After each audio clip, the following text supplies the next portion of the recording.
The problem they faced, anti-Muslim prejudice, was real. Meanwhile, the biannual diplomatic fight accomplished nothing to either address Islamophobia animus or advance free speech.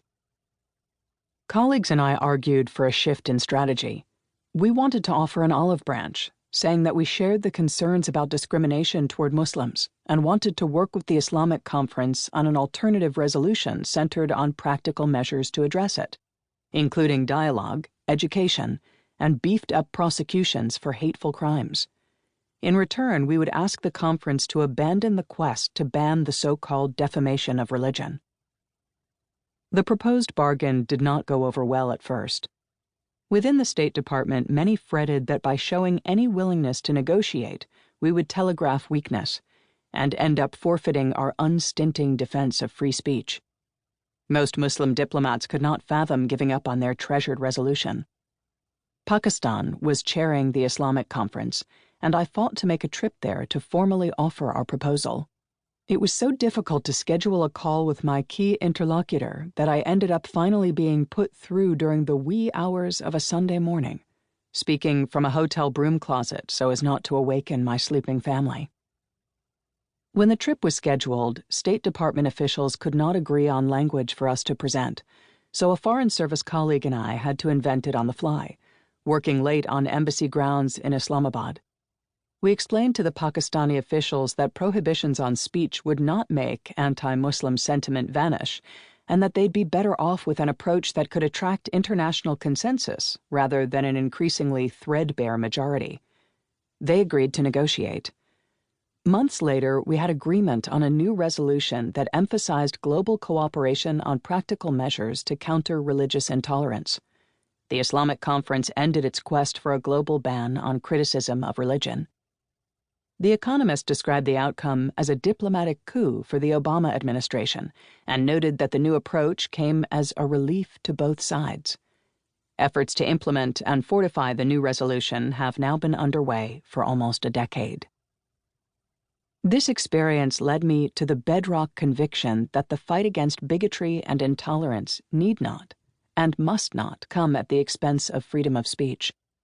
This idea has been reinforced over 7 years at PEN America, an organization of writers and their allies who come together to celebrate and defend free speech worldwide.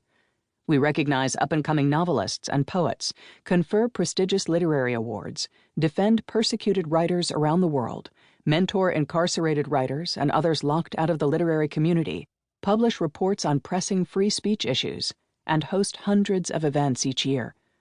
While we have long worked globally on free expression advocacy in China, Russia, Myanmar, and elsewhere, we have in recent years become alarmed by threats to free speech at home. Although this book is my own work and does not represent organizational policy, my experience at PEN America has shaped my insights and conclusions.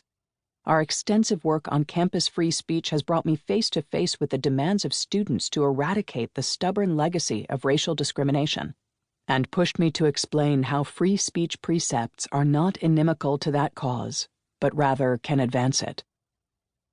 During my time at PEN America, we have had to address new and virulent threats to free speech, including the spread of fraudulent news, the devaluation of truth in our discourse, the censorious force of online harassment, and the withering away of local news outlets.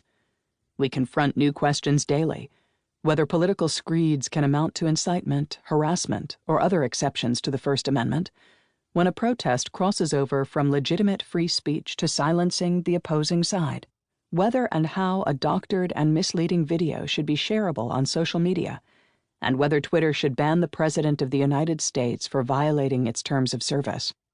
It feels almost impossible to call this book finished, since every visit to social media or a news platform reveals new speech-related incidents and issues to squeeze into the analysis. The state of discourse in America today raises a troubling question of whether the principle of free speech can survive intact in our diverse, digitized, and divided culture. Talking about free speech is hard, because inevitably the speech that gives rise to such conversations is unpopular, offensive, dangerous, or otherwise contestable. In an era when insults can go viral and arguments can be recorded or screenshot to last in perpetuity, the prospect of mixing it up on a contentious issue